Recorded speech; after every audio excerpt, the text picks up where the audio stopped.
오늘 말씀에 제목 한번 따라하시겠습니까? 옛 언약과 새 언약, 옛 언약과 새 언약, 이런 제목으로 말씀 은혜를 나누기를 원합니다.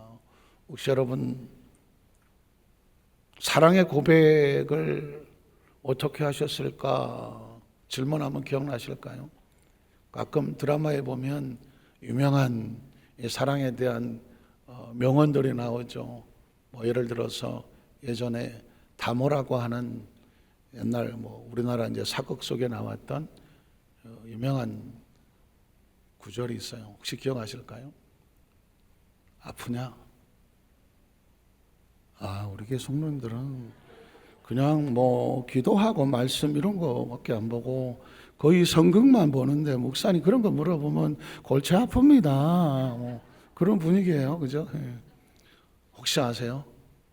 무뚝뚝한 포조 선배가 옛날 여자 포조를 다모라고 불렀더라고. 그 등에 칼을 맞은 그 상처를 치료하면서 아프냐? 나도 아프다 그러더라고. 그러니까 이게 내가 너를 좋아한다 어쩐다 이런 표현을 안 하니까 아프냐? 나도 아프다. 사랑한다 이런 말보다 그 말에 그냥 뭉클하는 거잖아요. 그걸 별로 관심이 없으시니까 그러면 혹시 파리의 여인이라고는 아시나요? 파리의 여인. 애기야 같이 가자. 그거 기억나시나요? 거기에 유명한 또 가슴 심쿵하는 게 있죠. 내 안에 너 있다. 내 안에 너 있다. 이거 어떻게 I love you, 나 너 좋아해 이거 갖고 안 되니까 내 안에 너 있다 하는 거죠. 두 이야기는 같은 의미가 있어요. 아프냐? 다른 사람 아픈 거 몰라요 누가? 그런데 아프냐?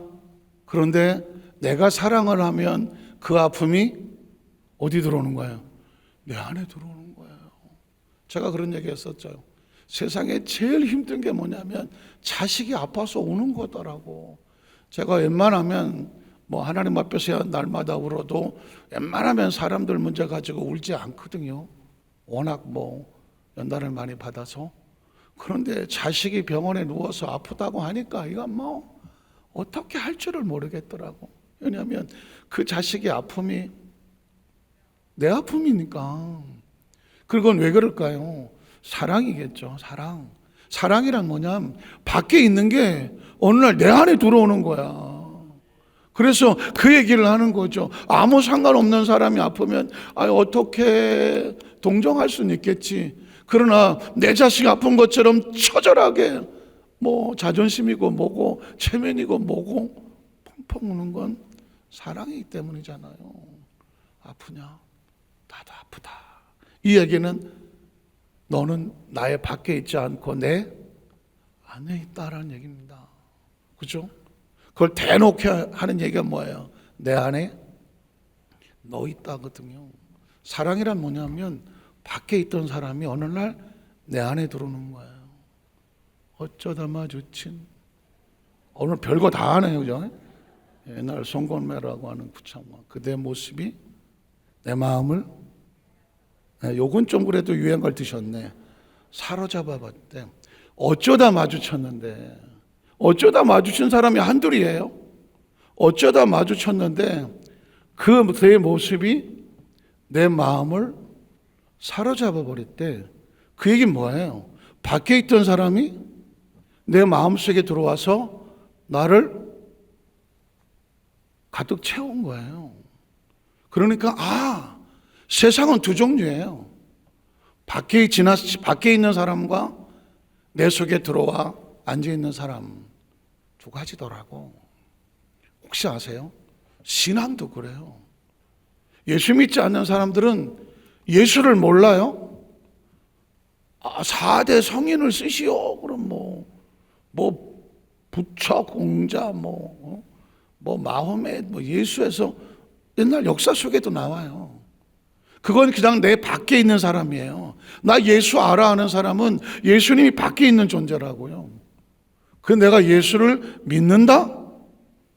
그 예수가 밖에 있어요? 안에 있어요? 안에 있는 거죠. 그 영접 기도라고 말하잖아요. 나는 죄인입니다. 어디서 와서 무엇 때문에 삶이 어디로 가는지를 몰랐습니다. 이제 예수님 나의 구주로 모셔드립니다. 그죠? 천국 가는 그날까지 나는 예수를 믿고 믿음 안에서 하고 나는 천국 안에서 만날 것을 믿습니다 하잖아요. 그러니까 예수를 믿는다는 사람은 예수가 밖에 있지 않아요. 확실합니까? 예수가 안에 있어요. 안에 있다고요. 제가 왜 이 이야기를 하냐면 오늘 성경 본문에도 그런 얘기를 할 건데, 많은 사람들이 예수를 믿어 교회 다녀 신앙생활하고 성경도 읽고 모르는 거 없어. 그런데 문제는 뭐냐면 이게 들락날락하는 거예요.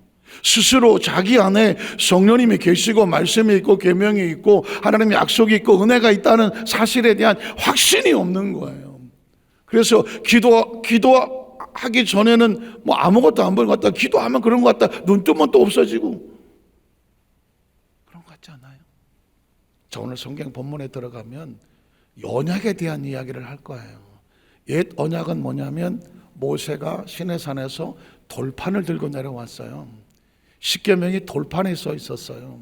이스라엘 백성들에게 이게 하나님께서 주신 계명이다 라고 말했습니다. 그럼 이 계명은 밖에 있어요? 내 안에 있어요? 밖에 있죠. 이 계명은 밖에 있는 겁니다. 마치 성경 같아요. 이 성경은 지금 우리 눈에 볼 때 내 바깥에 있잖아요. 그런데 이스라엘 백성들이 이 말씀을 계명을 마음판에 새겨서 계명대로 살면 이 계명은 밖에 있어요? 내 안에 있어요? 확실합니까? 아까 찬양할 때 모세가 신명기 있는 말씀을 가지고 이 말씀을 받았으니까 마음을 다하고 성품을 다하고 뜻을 다하여서 그것을 너희 안에 새기고 부지런히 아이들을 가르쳐서 어떻게 해라, 그 마음판에 또 새기게 해라. 신명기라고 하는 것은 가슴에 새기라고 계속 거듭거듭 말하는 거예요. 자, 이걸 베이스를 머릿속에 두시면 사실 성경 본문이, 이 본문이 쉽지는 않아요. 그런데 그 판에다가 갖다가 집어넣으면 그대로 맞아떨어집니다. 자, 첫 번째, 이 성경은 어디에서 새겨졌느냐? 그러니까 다시 말해서 율법은, 계명은 어디 새겨졌느냐? 율법은 돌판에 새겨졌다. 고린도서 3장 3절에 보면, 이제 여러분 제가 할 얘기는 다 했기 때문에 성경은 그냥 찾아만 보겠습니다. 목사님이 말씀하시고 강단에 말씀하신 것이 이게 성경에 뭐라고 기록됐는지 확인만 하면 되는 거예요. 너희는 우리로 말미암아, 너희는 크리스찬들이에요. 우리로 말미암아 바울과 비롯한 복음을 전자로 말미암아 말씀을 듣고 나타난 그리스도의 뭐다? 편지다. 저와 여러분은 그리스도의 편지다. 이는 목으로 쓴 것이 아니다. 목으로 썼다는 얘기는 종이에 쓰여진 겉으로 드러난 쓴 것이 아니라 오직 살아계신 하나님의 무엇으로 썼다? 영으로 썼다. 한번 따라, 우리는 살아계신 하나님의 영으로 쓴 편지입니다. 그러니까 편지는 뭐예요? 종이에 어떤 사람의 사연이 들어있는 거죠. 마음이 들어있는 거잖아요. 저와 여러분은 하나님의 영이 밖에서 움직이는 것이 아니라 우리 속에 하나님의 영이 있어서 말씀을 가슴에 품고 있는 하나님의 편지예요. 이걸 다른 말로 말하면 영성이라고 말하는 겁니다. 한번 따라, 영성. 우리는 그전엔 본능으로 살았어요. 육체의 본능으로 살았다고. 그런데 배우면서 도덕과 윤리를 배우고 학교 공부를 하면서 이제는 인성과 심성으로 살죠. 착하고 살죠. 도덕적이고 윤리적이고. 그런데 예수를 통해서 하나님의 영이 우리 가운데 들어오면 이제 너희는 하나님의 영의 말씀으로 쓴 편지와 같으니 무엇으로 산다? 영성으로 살다. 한번 따라, 영성. 건강하려면 피트니스 클럽 가고, 마음에 뭔가 좀 이렇게 정화를 하고, 마음의 평안을 얻으려면 무슨 요즘 마음 철학, 무슨 심리 상담. 그러나 영성은 어디서 영성으로 우리가 영의 양식을 먹고 영성을 단단하게 하고 무장하고 뭘 해야 될지 말아야 될지를 어디서 들어요? 말씀에서 어떻게 배워요? 말씀에서 어떻게 성령 임재와 터치를 얻어요? 예배 가운데 성령님께서 운행하시면서 우리 가운데 성령님 우리 마음을 채워서 뜨겁게 다시 일어나게 하는 거예요. 그걸 영성이라고 해요. 영성을 잃어버리면 지성을 가지고 도덕적이고 윤리적이고 가르치고 비판하고 정죄하는 그런 사람으로 돼요. 똑똑하긴 하지만 영성이 없으면 사람을 살리지 못해요. 사람을 죽입니다. 지성도 없으면 그냥 본능으로 살죠. 육체적으로 짐승처럼 살아요. 사람은 세 가지 종류 중에 하나예요. 지성이 없어서 그냥 본능으로 지멋대로 살거나 도덕과 윤리를 무시하고 살거나 아니면 좀 배워서 도덕과 윤리와 지성으로 좀 살고 좀 똑똑하다는 소리 좀 듣고 살아요. 그러나 이거는 육적인 것이라고. 그러나 하나님을 아는 사람은 지성의 목을 매지 않아요. 영성의 목을 매요. 하나님의 성령의 통제와 지배를 가지고 영성으로 움직이는 것은, 그래서 성경은 말합니다. 넌 하나님의 영으로 쓴 편지다.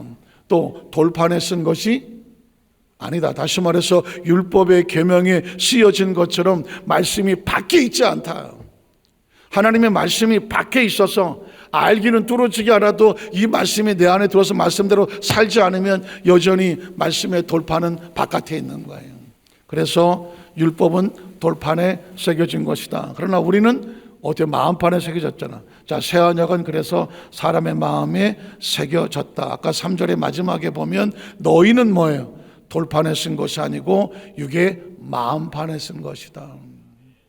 오늘 십계명을 머리로 아는 사람은 돌판을 가지고 있는 것이고, 십계명을 마음에 새겨서 하나님 앞에 다른 신을 두지 않는 사람, 우상 앞에 절하지 않는 사람, 하나님 이름을 망령되이 일컬지 않는 사람, 하나님 말을 소중히 여기서 그 주의를 온전히 지키는 사람, 부모를 공경하는 사람, 살인하지 말라고 그랬지만 미움을 품지 않는 사람, 간음하지 말라고 그랬지만 그 육신의 정욕에 거꾸러지지 않는 사람, 도둑질하지 말라고 그랬지만 더 나가서 남의 것에 탐심을 갖지 않는 사람, 다른 것에 대해서 탐욕하지 않는 사람, 거짓 증거하지 않는 사람, 이것을 알고 그걸 내가 지배하고 따라가는 사람은 뭐예요? 마음판에 말씀과 계명이 있는 사람. 알기는 아는데 뭐 전혀 말씀대로 살지 않으면 마음판에는 하나님의 영이 없고 말씀이 없고 그냥 아는 거예요. 성경 시험을 보면 100점을 받는데 그 말씀이 나를 총대하고 지배하고 이끌어가지 않아. 그래서 이 약속의 계명은 돌판에 새기기도 하고 마음판에 새겨진다. 당신은 그 계명을 어디에 새기고 있습니까? 라고 묻는 거죠. 두 번째요, 무엇이 죽이고 무엇이 살리나? 도대체 이 계명은 다 똑같은 게 아니다. 어떤 계명은 우리를 죽인다. 어떤 계명은 우리를 살린다. 자, 고린도 3장 6절에 보면 돌판에 새겨져 있는 문자들은 우리를 죽인다. 6절에 보니까 그가 또한 우리를 새 언약의 일꾼 되기에 만족하게 하셨으니 율법의 조문으로 하지 아니하고, 다시 말해서 계명에 있는 문자로 하지 아니하고 우리 안에 영으로 함이니 율법의 조문은 사람을 어떻게 한다? 죽인다. 왜 죽일까? 자, 계명을 말씀에 받지 않아서 내가 말씀대로 살지 않아. 그러면 어떻게 될까요? 이 계명이 바깥에 나를 향해서 뭐라고 해? 너 1계명 어겼지, 2계명 어겼지. 왜? 말씀이 밖에 있으니까. 그 말씀이 나를 뭐해요? 정죄하고 판단하고 나를 심판하거든. 그러니까 율법에 있는 계명 조문은 우리를 죽여요. 왜? 행하지 않으면. 그런데 오직 영으로 하는 거예요. 영으로, 율법의 조문은 죽이는 것이지만 영은 우리를 살리는 것이다. 조금 쉽게 얘기하면 모세의 율법은 이게 바깥에서 내가 행하지 않으면 나를 심판하는 죽이는 도구가 되고, 그런데 율법의 조문은 누가 완성하셨습니까? 예수님께서 율법의 완성자가 되셔서 우리가 우리 힘으로 율법을 다 지킬 수가 없어. 또 잠시 지키지만 또 거꾸로 지고 넘어져. 조금 더 쉽게 얘기하면 살인하지 말라. 난 살인해봤다. 설마 없겠죠. 아니 뭐 그렇다고 해서 살인한 사람을 우리가 돌 던질 능력도 없어. 자, 그렇지만 나는 누군가를 미워해 본 적이 한 번도 없다. 이것도 손 못 들어? 예수님 말씀이었습니다. 모세의 율법은 사람을 안 죽이면 살인자가 아니야. 그런데 예수님의 율법은, 예수님의 계명은 너희 중에 누구든지 형제를 향하여 조금이라도 미움을 가졌다면 너는 살인자야. 한번 따라서, 너는 살인자야. 그러면 예수님 앞에 우린 다 살인자로 전락시키느냐? No! 그분은 우리를 살인자로 전락시키러 온 게 아니에요. 너 이때까지 모세 율법에 따라서 누구를 죽여야 살인자라고 생각했지, 그래서 넌 사람을 죽인 적이 없기 때문에 난 살인자 아니야, 아유 저 살인자, 이제 나쁜 놈의 새끼, 난 저런 사람 같지 않아 했겠지. 그러나 나는 너에게로 노니 형제와 자매를 누구든지 미움을 가졌다면 넌 이미 그를 살인한 자야. 어쩌라고요? 그러면 우리 다 살인자인데요. 그러니까 살인자는 살인자를 욕할 수 없잖아. 살인자는 살인자를 욕할 수 없잖아. 너희 중에 누구든지 형제를 향하여 자매를 향하여 비판하고 정죄할 수 있다 없다? 없어. 누군가를 향하여서 좀 그런 자식이 다 있어라고 여러분이 누군가를 향하여 판단이 되거든, 때려 죽이고 싶거든, 기억하십시오. 여러분은 이미 살인자입니다. 살인자입니다. 남의 것을 도둑질하고 싶거든, 저거, 여러분은 도둑놈입니다. 아니, 여러분이 아니라 우리가 도둑놈입니다. 어떤 음란한 생각이 마음에 들어오거든, 나는 뭐 그런 건 안 했을지 모르지만 내 마음에 그것이 나를 점령했다면 우리는 가늠한 자입니다. 이웃을 하려고 거짓은 거, 한 거짓말이 탐던하지 않았지만 내 속에서 무엇인가 누구를 향하여 거짓말을 퍼뜨리고 다녔다면 우리는 계명을 어긴 자들입니다. 그럼 어떡하라고요? 그건 예수님은 우리를 정죄하려고 십계명을 그렇게 말씀한 것이 아니라, 어느 누구도 의로는 인간의 행위로나 의로는 얻을 수가 없어. 그러니 너희가 볼 때에 10번 도둑질한 놈이나 1번 도둑질한 놈이나 다 도둑놈이야. 그러니 나는 5번밖에 안 했어요, 저 사람은 10번 했다고요, 그러니까 저 10번 한 놈보다 내가 의롭죠. 이게 모세의 율법은 그렇게 말해. 예수님의 계명은 그렇지 않아. 1번 도둑질한 놈이나 10번 도둑질한 놈 다 똑같아. 그러니 어쩌라고요? 너희는 서로 피차에 돌 던지지 마라. 절대 돌 던지지 마라. 예수 그리스도로 인하여 십자가에 못 박혀짐으로 인하여 우리의 모든 육신의 정욕 감정적 이상의 자랑과 이 모든 것들은 예수님 십자가에 몸짓고 다시 다 짊어지고 십자가에서 대속을 했잖아. 그래서 그가 십자가에 대속하심으로 말미암아 우리는 모세의 율법을, 그 십계명을 다 완성한 자와 같아. 예수님을 구주로 믿으시면 아멘 하시기 바랍니다. 저와 여러분이 어떤 도덕과 의를 통해서 계명을 지킴으로 구원을 받는 게 아니라 예수님의 율법을 완성하심으로 말미암아 그 은혜로 하나님 앞에서 의롭다함을 얻은 거라고. 내가 은혜로 의롭다함을 얻었으니 다른 사람을 향해서도 내가 의로워, 너는 더럽잖아 할 수 있다 없다? 없다. 왜? 나는 값없이 은혜를 얻었거든. 값없이 은혜 얻은 사람이 누굴 향해서 저 나쁜 놈 할 수 있나? 없다. 그래서 수천억을 탕감받은 사람이 15,000원 빌린 사람을 낳게, 15,000원 내놔 임마.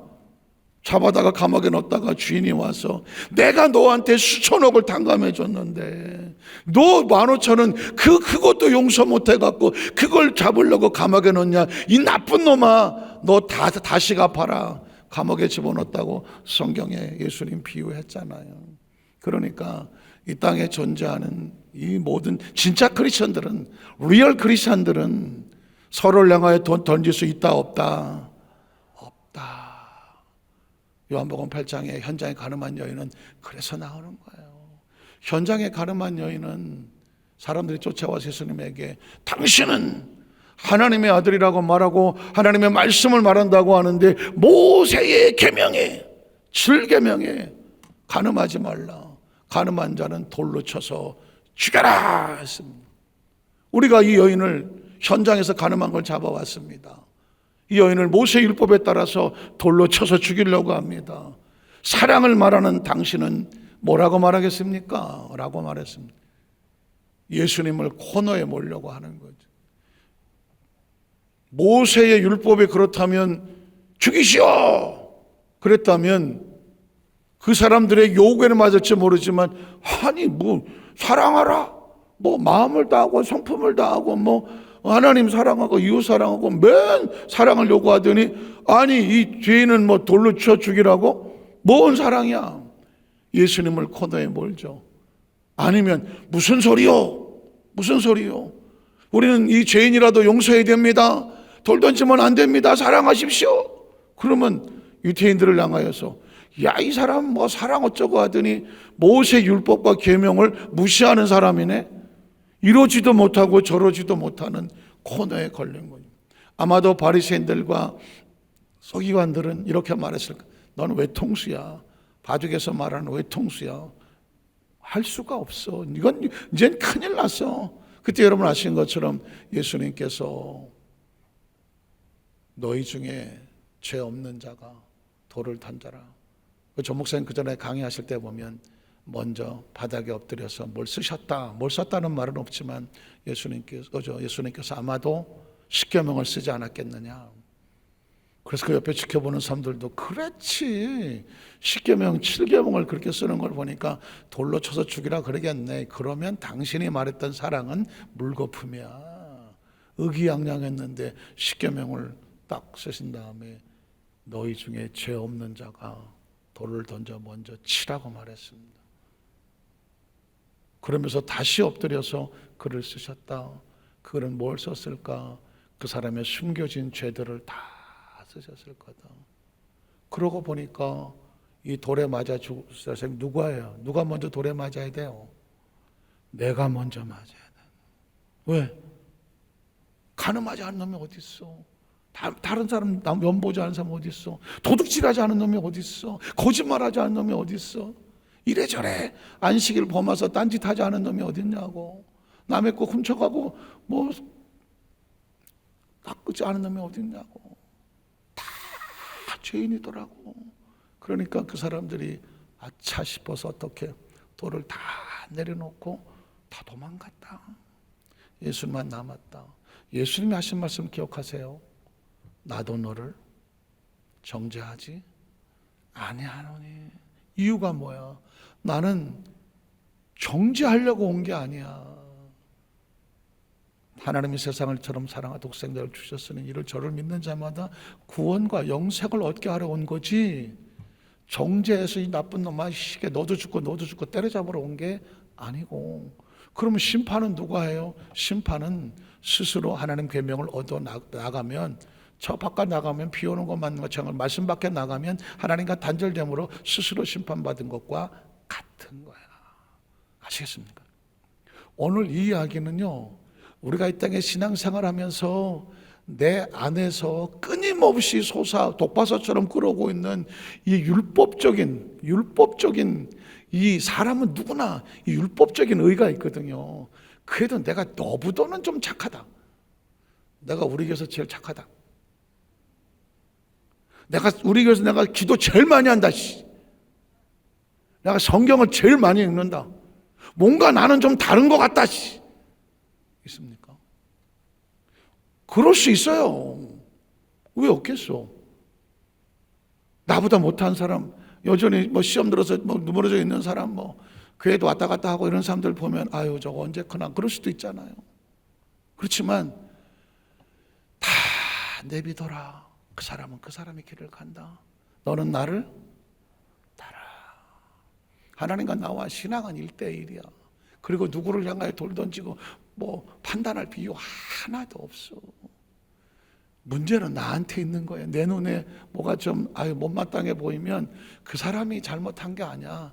내가 그 사람을 볼 때 못마땅해 보는 내가 문제인 거예요.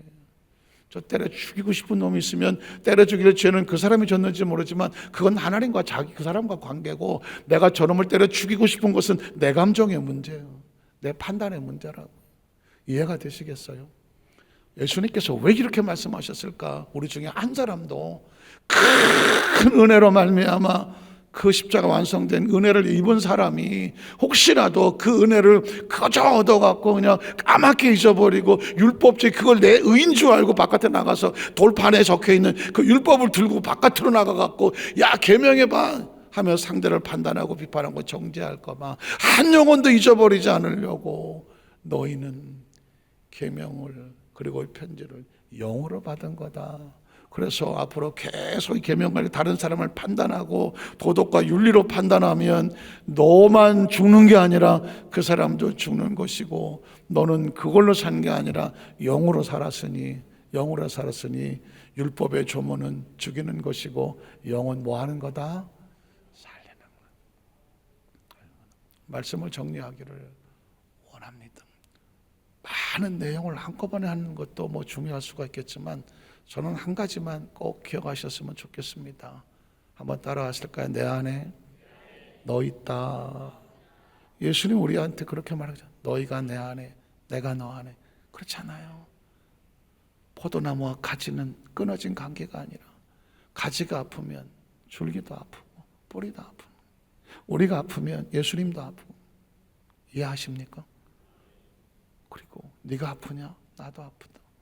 무슨 뭐 드라마 대사긴 하지만 사랑이 그렇게 정의가 된다면 오늘 저와 여러분에게 그가 우리를 율법의 종이 쪽지 하나 주고 너희 계명 지키고 네가 알아서 잘 지키면 100점 맞으면 천국 가고 뭐 60점 맞아서 낙제했으면 못 오는 건 네 책임이야. 그건 구원자가 아닙니다.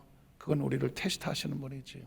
그 구원자는 청산을 해놓고 이제 네 마음대로 스스로 말씀을 깨닫고 율법을 밖에 두지 말고 안에 두고 한번 커봐. 성장해봐. 말씀 붙잡고 말씀이 주는 자유함을 누려봐. 말씀이 주는 큰 은혜와 그 빛을 거룩함을 지켜봐. 이게 성장, 성숙, 성화 그리고 하나님의 나라 속에서는 영화가 되어지는 그리스도의 축복인 줄로 믿습니다. 은혜가 함께 하시기를 주의 이름으로 축복합니다. 기도하겠습니다. 전능하신 하나님 아버지